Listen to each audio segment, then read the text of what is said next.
नमस्कार, मैं नवीन कुमार। आइए डालते हैं एक नज़र आज की खबरों पर।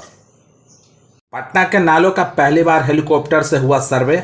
आईआईटी दिल्ली की टीम के देखरेख में चल रहा है सर्वे।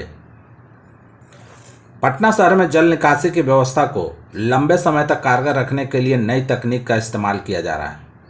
नालों की स्थिति जानने के लिए लीडार सिस्टम के जरिए हेलीकॉप्टर से सर्वेक्षण शुरू हो गया है। पहले दिन शहर के 14 रूट पर हेलीकॉप्टर से नालों की तस्वीर ली गई। इसमें दिल्ली आईआईटी के 6 विशेषज्ञ समेत 2 दर्जन अधिकारी शामिल हैं। पटना स्मार्ट परियोजना के तहत शहर के खुले नालों का सर्वे किया जा रहा है।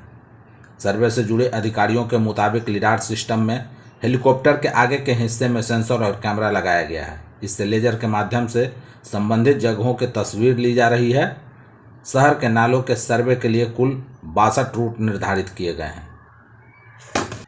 इस सर्वेक्षण से छोटे बड़े नालों की गहराई, चौड़ाई और लंबाई के अनुसार पानी के बहाव की स्थिति और कहां-कहां अंदर मरम्मत की जरूरत है, इसका पता चलेगा।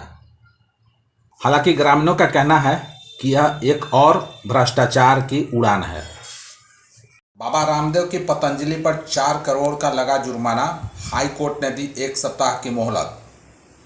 हाल ही में सुप्रीम कोर्ट ने भ्रामक विज्ञापन मामले में योग गुरु रामदेव, उनके सहयोगी बालकृष्ण और पतंजलि आयुर्वेद लिमिटेड की माफ़ी स्वीकार करने के बाद उनके खिलाफ अवमानना की कार्रवाई बंद कर दी। लंबे समय से चले आ रहे इस मामले में पतंजलि के लिए बड़ी राहत थी, लेकिन एक राहत मिलने से ही दूसरी मुसीबत आ खड़ी हुई। बॉम्बे हाई कोर्ट ने पतंजलि समूह से कहा है कि उस पर लगाए गए 4 करोड़ रुपए के जुर्माने को 1 सप्ताह के अंदर जमा करे। पतंजलि समूह पर बॉम्बे हाई कोर्ट के सिंगल जज की बेंच ने कोर्ट के आदेशों की अवहेलना करने के लिए 4 करोड़ रुपए का जुर्माना लगाया था। हालांकि इसके साथ ही कोर्ट ने एक सुझाव भी दिया है। न्यायमूर्ति अतुल चंदूरकर और राजेश पाटिल की खंडपीठ ने पक्षकारों पतंजलि आयुर्वेद और मंगलम ऑर्गेनिक्स को एक साथ बैठकर ट्रेडमार्क उल्लंघन मामले में अपने विवाद को सुलझाने का प्रयास करने की सलाह दी है। अब खतियान में बहन बेटियों का भी नाम होगा दर्ज। जमीन के सर्वे का नया नियम लागू। बिहार में जमीन सर्वे यानी भूमि सर्वेक्षण की प्रक्रिया शुरू हो गई है। अगर कोई पैतृक या पुश्तैनी जमीन है, उसका बंटवारा नहीं हुआ तो उसमें बेटों के साथ बेटियों का भी बराबर का हिस्सेदार माना जाएगा। खतियान में बहन और बेटियों का भी नाम दर्ज कराना होगा। साल 2005 में सुप्रीम कोर्ट के फैसले के तहत हिंदू उत्तराधिकार अधिनियम के धारा 6 में संशोधन कर पैतृक संपत्ति में पुत्री को पुत्र के बराबर हक दिया गया था। इसी को आधार मानकर बिहार सरकार ने भूमि सर्वेक्षण में बेटियों के अधिकार को सुनिश्चित किया है।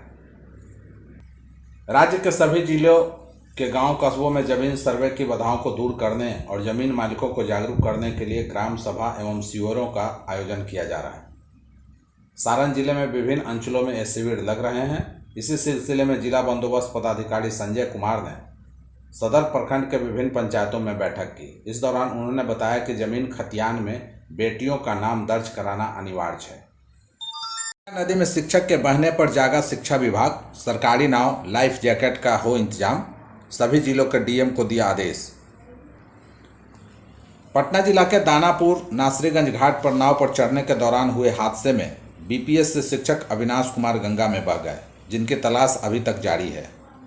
अविनाश नाव से दियारा स्थित स्कूल जा रहे थे, तभी नाव पर चढ़ने के दौरान यह घटना घटी, जिसके बाद से शिक्षकों को में गुस्सा है, क्योंकि घाट पर न तो एसडीआरएफ की तैनाती रहती है और न ही नाव और लाइफ जैकेट्स के इंतजाम होते हैं। इस हादसे के बाद अब प्रशासन की नींद खुली है। शिक्षा विभाग ने राज्य के सभी जिलाधिकारियों को निर्देश दिया है कि जिन घाटों से शिक्षक, स्कूल कर्मी और बच्चे स्कूल नदी पार कर जाते हैं, उन घाटों पर सरकारी नाव की व्यवस्था की जाए। नाव पर लाइफ जैकेट पर्याप्त संख्या में उपलब्ध कराई जाए। इसकी व्यवस्था सभी जिलों के डीएम करें। पटना जिला के कई गांवों में दी गई जमीन सर्वे की जानकारी, बताई गई भूमि सर्वेक्षण की उपयोगिता। पटना जिले के 10 अंचलों के विभिन्न पंचायतों में विशेष सर्वेक्षण संबंधी ग्राम सभा हुई। ग्राम सभा में लोगों को विशेष सर्वेक्षण व बंदोबस्त की खासियत के बारे में बताया गया। विशेष सर्वेक्षण में रैयतों को होने वाले फायदे आदि के बारे में जानकारी दी गई। प्रभारी बंदोबस्त पदाधिकारी इंद्रभूषण श्रीवास्तव ने बताया कि जिले में बख्तियारपुर अंचल के गंगापुर, नरौली, डोमा व विदुपुर, फतुआ अंचल के मसौड़ी, पंडारक अंचल के ढीवर, संपत चक के लंका का छुआड़ा, मसौड़ी के काजी चक, बीटा के बिंदौल वलई, नौबतपुर के नवाडीह तथा विक्रम अंचल के धनारा कटारी, फुलवाड़ी के गौनपुरा, पकौली व धनरुआ अंचल के धनरुआ पंचायत में ग्राम सभा आयोजित की गई। रियायतों व जनप्रतिनिधियों को विशेष सर्वेक्षण के संबंध में बताया गया। ड्यूटी के दौरान खैके पान बनारस वाला गाने पर नाचने वाले 4 पुलिसकर्मी हुए सस्पेंड। डांस वीडियो वायरल होने के बाद हुई कार्रवाई। नागपुर के गांधीबाग इलाके में 4 पुलिसकर्मी को ड्यूटी के दौरान वर्दी में नाचते हुए एक वीडियो वायरल होने के बाद 3 महीने के लिए सस्पेंड कर दिया गया है। सोशल मीडिया पर वायरल हो रहे वीडियो के मुताबिक स्वतंत्रता दिवस समारोह के बाद बॉलीवुड के हिट गाने खैके पान बनारस वाला पर नाचते हुए अधिकारियों ASI Sanjay Patankar, head constable Abdul Qayyum Gani, Bhagya Shrigiri और कांस्टेबल निर्मला गौली को देखा गया। वीडियो वायरल होने के बाद पुलिस विभाग के उच्च अधिकारियों ने यह कार्रवाई की है। मामले को गंभीरता से लेते हुए जोन 3 के प्रभारी डीसीपी राहुल मदने ने सभी 4 अधिकारियों के निलंबन का आदेश जारी किया। निलंबन में पुलिस बल के भीतर अनुशासन की जरूरत और वर्दी में रहते हुए सम्मानजनक छवि बनाए रखने की जिम्मेदारी पर जोर दिया गया। बार बार याद दिलाने के बावजूद अधिकारियों के कार्यों को पुलिस विभाग की छवि को धूमिल करने वाला माना गया, जिसके कारण उन्हें 3 महीने के लिए निलंबित किया गया है। शिखर धवन ने अचानक लिया क्रिकेट से संन्यास। अब टीम इंडिया के लिए कभी नहीं चलेगा गब्बर का बल्ला। शिखर धवन ने इंटरनेशनल और डोमेस्टिक क्रिकेट से संन्यास लेने का फैसला कर लिया है। सोशल मीडिया पर भावुक वीडियो पोस्ट करते हुए उन्होंने रिटायरमेंट का ऐलान किया। गब्बर के नाम से मशहूर बाएं हाथ के यह बल्लेबाज लंबे समय से टीम से बाहर चल रहे थे। शुभमन गिल सरीखे युवा ओपनर्स के आने के बाद से उनकी टीम में वापसी मुश्किल नजर आ रही थी। वह आईपीएल खेलेंगे या नहीं, इसके बारे में फिलहाल कोई अपडेट नहीं है। लगभग 39 के हो चुके शिखर धवन ने भारत के लिए सबसे पहली बार 2010 में वनडे क्रिकेट खेला था। इसके बाद T20 और फिर टेस्ट फॉर्मेट में डेब्यू का मौका मिला। मौजूदा कप्तान रोहित शर्मा और शिखर धवन ने मिलकर कई साल तक भारतीय टीम के लिए ओपनिंग की। दोनों टीम को तूफानी शुरुआत दिलाने के लिए मशहूर थे। शिखर धवन ने ऑस्ट्रेलिया दौरे पर डेब्यू करते हुए किसी पदार्पण खिलाड़ी द्वारा सबसे तेज टेस्ट शतक लगाकर सिलेक्टर को चौंका दिया था। दिल्ली के रहने वाले धवन एक आक्रामक बल्लेबाज थे जो गेंदबाजों के परखच्चे उड़ाने में मशहूर थे। अपनी घुमावदार मूंछों से नया स्टाइल स्टेटमेंट बनाने वाले धवन का कैच लपकने के बाद जांघों पर हाथ मारने का सिग्नेचर स्टाइल हमेशा याद रखा जाएगा। बिहार के 5 जिलों में मूसलाधार बारिश तूफान का अलर्ट, फसलों को हो सकता है नुकसान। बिहार की राजधानी पटना समेत प्रदेश में बीते 2 दिनों से मानसून की सक्रियता बनी हुई है। इनके प्रभाव से पटना सहित अधिकांश जिलों में वर्षा होने से मौसम सामान्य बना हुआ है, जबकि प्रदेश के 5 जिलों के कैमूर, रोहतास, पूर्वी और पश्चिमी चंपारण व गोपालगंज में तेज तूफान गरज तड़क के साथ भारी बारिश को लेकर येलो अलर्ट जारी किया गया है। 5 दिनों के दौरान तापमान में विशेष परिवर्तन की संभावना नहीं है।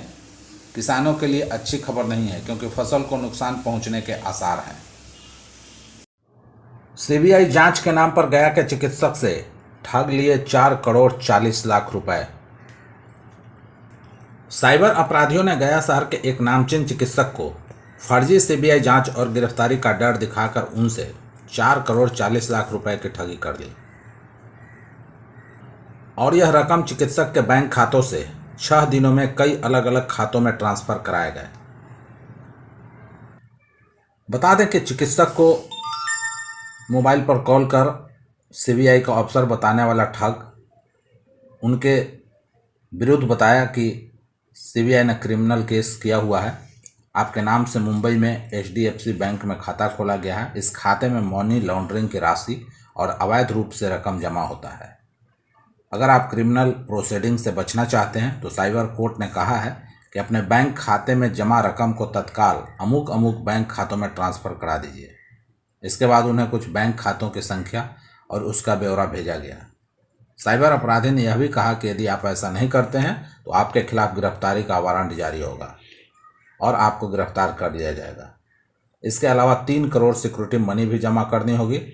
दहशत में आए चिकित्सक ने तत्काल दिए गए खाते में राशि ट्रांसफर कर दी। हालांकि जब उन्हें ठगी का एहसास हुआ तब जाकर उन्होंने पुलिस को इसकी सूचना दी। हालांकि इस मामले की पुलिस ने जांच कर दी है और साइबर ठग के 123 बैंक खातों का पता चला है जिनमें रकम ट्रांसफर कराया गया है। अब तक करीब 61 लाख रुपया होल्ड कराया गया है।